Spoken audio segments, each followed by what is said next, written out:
On 7 September 2024, a probe run by the European Space Agency and Japan approached Mercury at its closest point on Thursday morning, returning crisp, monochrome pictures of the planet's arid, speckled surface. The Bepi-Colombo spacecraft provided the first-ever unobstructed glimpse of Mercury's south pole to scientists. It also photographed a number of the planet's craters, including those that had peculiar peak rings inside the rim of the basin. Lord of the Peak Rings is how English volcanologist David Rothery describes Mercury. He works at the Open University. A member of the science team at Bepi-Colombo, Dr. Rothery, described the most recent flyby as perfect. It was better quality and showed more detail than I had hoped for, but it was exactly what I hoped to see. The new photographs made Johannes Benkhoff, the European Space Agency's project scientist for Bepi-Colombo, shout for joy, according to an email he wrote. "It is such a relief to find that everything went as planned," he continued. Bepi-Colombo, a cooperative project of the European and Japanese space agencies, was launched in 2018. About a year beyond its original arrival time, in 2026, it will enter Mercury's orbit. Attempts to fix thruster issues with the spacecraft were the cause of the delay. The solar system's least explored rocky planet is Mercury.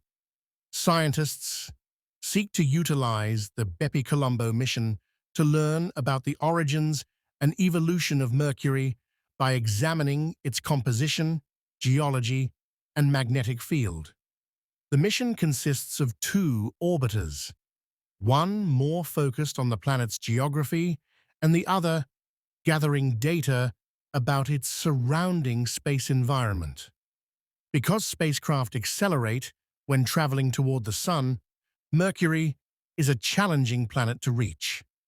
Bepi-Colombo is being slowed down by a sequence of flybys of Earth, Venus, and Mercury. Eventually, this will allow the mission to enter an orbit around Mercury. Bepi-Colombo touched down on Mercury Thursday, the fourth of 6 scheduled flybys around the planet, at a height of only 103 miles above its surface. The most recent set of pictures was taken by Bepi-Colombo's 3 monitoring cameras. However, observations won't be made by the mission's more potent primary scientific instruments, which include a color camera with improved resolution, until the spacecraft enters Mercury's orbit. This image of Mercury's south pole provides a sneak peek at what's to come.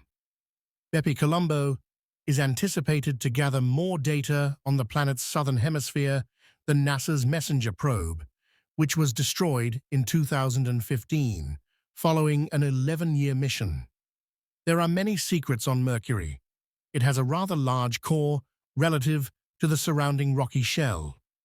Its surface is covered with water ice, even in the face of intense solar radiation, in the absence of an atmosphere to shield it.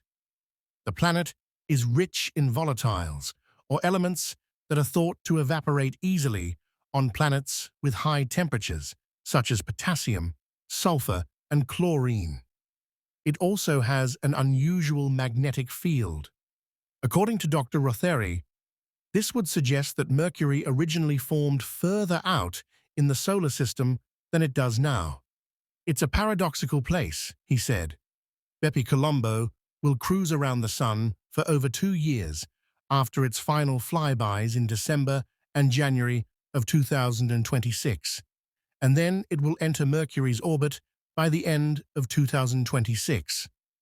The mission was originally planned to launch in 2014, but due to engineering delays, the date was moved up to 4 years later in 1993. Before the spacecraft can enter Mercury's orbit, scientists must wait an extra 11 months while they work to adjust for the thruster issues. Despite how annoying the delays have been, Dr. Rothery is appreciative of the team's patience. What matters most is that we arrive at our destination on schedule, he stated. We wish to be cautious. For more interesting and facts videos, subscribe our channel.